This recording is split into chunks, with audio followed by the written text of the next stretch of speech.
ये ठीक है कि पुलिस बहुत मेहनत कर रही है और रात और दिन लगी है कि किसी तरह शहर को और पूरे ज़िले को अपराध मुक्त किया जाए। मगर ये भी ठीक है कि इतनी कोशिशों के बाद भी रोज़ ही हम कहीं न कहीं किसी न किसी कातिल या जुर्म की खबर सुनते हैं, जो काफ़ी बड़ी और भयावह होती है।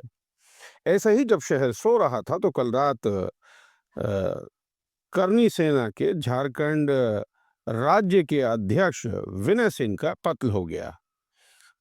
हालांकि उनकी बॉडी जहां मिली है खेतों में, वो रास्ते से लगभग 300-400 मीटर दूर खेत में पड़ी मिली है और उनके हाथ में एक पिस्टल भी मिली है, जो शायद ये दर्शाने के लिए उनके कातिलों ने छोड़ दिया था कि उन्होंने आत्महत्या कर ली है। मगर कोई भी नौसिखिया देखे तो ये समझ में आता है, जिस तरह के उनके घाव थे, जिस तरह के उनके हाथ पर छिले के निशान थे, यानी जिस तरह घसीटा जाए या हाथापाई हो, जिस तरह की चोटें लगनी चाहिए, जैसा छिल जाना चाहिए जिस्म, उस तरह से उनके जिस्म पर खरोशे और चोट के निशान थे, जो साफ बता रहा था कि ये हत्या करके आत्महत्या बताने की कोशिश की गई है।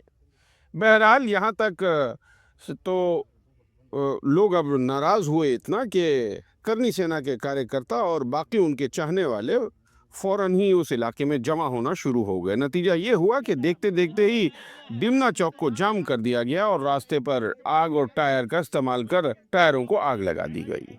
लोग प्रशासन के खिलाफ, सरकार के खिलाफ नारे लगा रहे थे कि अ, ऐसा क्यों है कि रोज़ ही कोई ना कोई कत्ल और जुर्म हो रहा है, जबकि पुलिस सीट बेल्ट और हेलमेट चेकिंग में व्यस्त दिखाई दे रही है। लोगों की नाराज़गी समझ में आ रही थी, क्योंकि इस तरह के जुर्म लगातार हो रहे हैं और करनी सेना एक संगठन है, एक सामाजिक संगठन है। उसके अगर प्रदेश अध्यक्ष के साथ ये हो सकता है, तो फिर ये किसी के साथ भी हो सकता है। बहरहाल लगभग रात में 1 बजे एसपी रूरल ऋषभ गर्ग पहुंचे और उन्होंने लोगों से बात कर और ये वादा किया कि इसको कोशिश करी जा रही है, जल्द से जल्द इस मामले को हल किया जाए।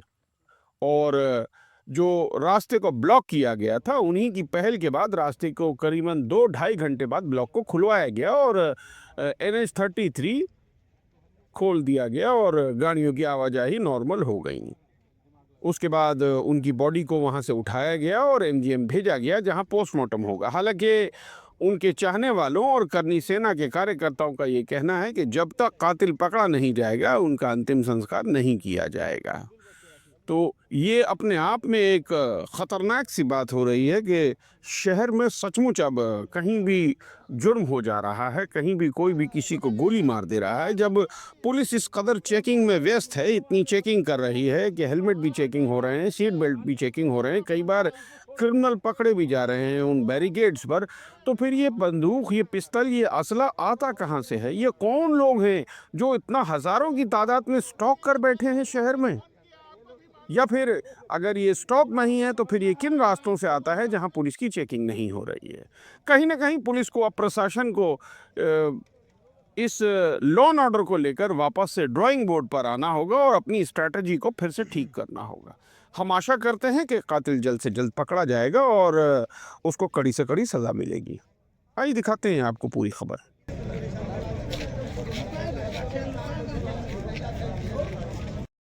जेपी साहब हैं, आज के आश्वासन नहीं देते हैं कि इतने घंटे में हम पकड़ लेंगे तो शहर पूरा अस्त व्यस्त होगा, उसका जिम्मेवार एसपी साहब होंगे। इसलिए कि एक हमारे जो अध्यक्ष हैं, जो झारखंड के अध्यक्ष हैं, उनका हत्या हुआ है और करीब करीब 5 घंटा होने जा रहा है। प्रशासन का अभी तक कुछ मालूम नहीं चला। बॉडी उठाने के लिए 3 घंटे तक एम्बुलेंस नहीं पहुंच पाया, तो दुर्भाग्य है झारखंड सरकार का, यहाँ का प्रशासन का दुर्भाग्य है। 3 घंटा तक अभी तक एम्बुलेंस नहीं पहुंच पाया था वहाँ पे। और बोलते हैं कि लॉ एंड ऑर्डर बहुत अच्छा है। क्या लॉ एंड ऑर्डर अच्छा है? कुछ अच्छा नहीं है। अगर नहीं होगा तो हम लोग MGM चौक को जाम किए हैं, अगर जरूरत पड़ेगा तो पूरा झारखंड को जाम करेंगे। अब बता देंगे किसी क्षत्रिय पर हाथ डालना या हत्या करना क्या होता है, समझ में आएगा।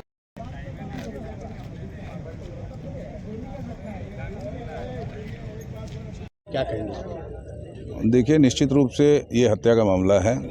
इसको जो भी अपराधी है, आत्महत्या का रूप देने के लिए इस तरह से रोड से घसीट के ला करके यहाँ फेंक दिए हैं। आप देखिएगा, जमशेदपुर में हम बार बार इस बात को उठाते रहे हैं कि पुलिस प्रशासन अपराधियों पे लगाम छोड़ करके हेलमेट चेकिंग और गाड़ी सीट बेल्ट पे ही परेशान है, जिसका ये परिणाम है कि हत्याएं रोज हो रही है, छीन छिनतई हो रहा है, डकैती हो रही है।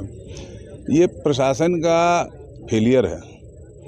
आखिर ये 2 घंटे से डेड बॉडी यहाँ पड़ा हुआ खेत में, प्रशासन को अभी तक एम्बुलेंस नहीं मिल रहा। आप समझ सकते हैं कि क्या व्यवस्था है यहाँ की। और डीएसपी साहब खुद कह रहे हैं कि आ रहा है। अगर एमजीएम यहाँ से मात्र 1 किलोमीटर की दूरी पे है और वहाँ से एम्बुलेंस आने में अगर 1-2 घंटा लग गया तो घाटशिला और अगर ग्रामीण क्षेत्र में ये घटना हुआ रहता तो कितना देरी लगता।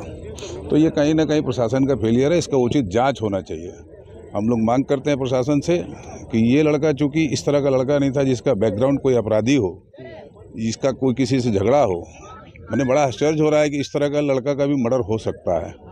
तो इसका उचित जांच हो, जल्द से जल्द अपराधियों की गिरफ्तारी हो, अन्यथा हम लोग अभी डेड बॉडी को कहीं डिस्पोजल करने नहीं जा रहे हैं जी। पोस्टमार्टम होगा। जब तक उसकी गिरफ्तारी नहीं होगी, चिन्हित नहीं किया जाएगा अपराधियों को, तब तक हम लोग इसके बॉडी को डिस्पोजल नहीं होने देंगे। एक व्यक्ति की मृत्यु हुई है यहाँ पे, उसी के संदर्भ में यहाँ पे लोगों के द्वारा डिमना चौक को जाम किया गया। हम लोगों के द्वारा उन लोगों से यही आग्रह किया गया है कि आप लोग यहाँ से जाम हटाइए और उसके बाद हम लोग अपनी कार्रवाई को आगे बढ़ा पाएँ, जिससे क्योंकि सभी ऑफिसर्स यहीं पे एंगेज है। जितना जल्दी यहाँ से चीज़ें सुचारू रूप से चलेंगे, उसी के बाद हम लोग अपनी कार्रवाई आगे बढ़ाएंगे। सर, कुछ इनपुट्स मिला है क्या अपराधियों को? अभी हम लोग काम कर रहे हैं जो है, मतलब बट उसमें हम लोग अभी शेयर करने की स्थिति में नहीं है आप लोगों के साथ जी।